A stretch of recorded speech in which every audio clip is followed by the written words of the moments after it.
نام نذیر حسین ہے۔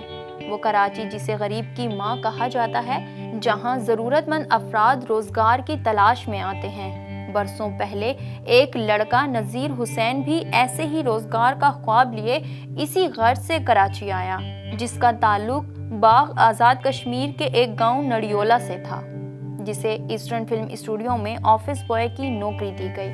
نذیر حسین زیادہ پڑھے لکھے تو نہیں مگر بلا کے ذہین تھے، اور اس وقت کے آرٹ ڈائریکٹر نے نذیر حسین کو تعلیم کے زیور سے آراستہ کیا، اور اسی دوران نذیر حسین فوٹوگرافی کے شعبے میں داخل ہوئے اور ساتھ ساتھ لائٹنگ کے فن سے بھی آگاہی حاصل کرنے لگے۔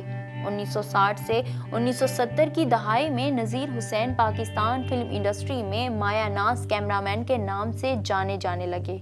نذیر حسین نے ایور گرین پشتو فلم یوسف خان شیر بانو، جہاں برف گرتی ہے، ارمان، دوراہا، افشان، ہیرا اور پتھر، رم جھم، اشارہ، شہر سائیں، انسان بدلتا ہے، گھر داماد اور شاہ مندر جیسی کئی مشہور فلمز میں اپنی ہنرمندی کے جوہر دکھائے۔ چاکلیٹی ہیرو وحید مراد مرحوم نے جب اپنا ذاتی فلم ساز ادارہ قائم کیا تو نذیر حسین کی فنی مہارت کے باعث اپنی پہلی فلم ہیرا اور پتھر کے لیے نذیر حسین کو منتخب کیا۔ ایک عروج پر پہنچنے کے بعد نذیر حسین کا زوال شروع ہونے لگا۔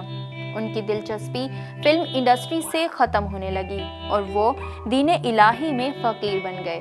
نذیر حسین کی طرح ان کے بھائی شجاع حسین بھی ایسے ہی ذہنی کیفیت سے گزر چکے تھے، جو ایک بہترین معاون ہدایت کار تھے۔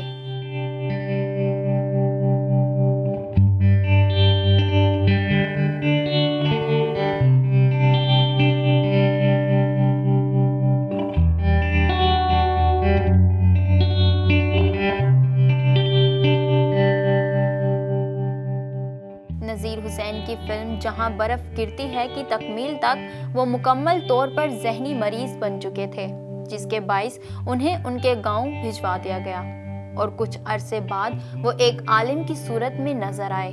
وہ درختوں کی ٹہنیوں، لوگوں کی ڈائریوں اور نوٹوں پر اللہ لکھ کر خود کلامی کرتے ہوئے دکھائی دیتے تھے، لیکن اب باقی نامور اور مشہور فنکاروں کی طرح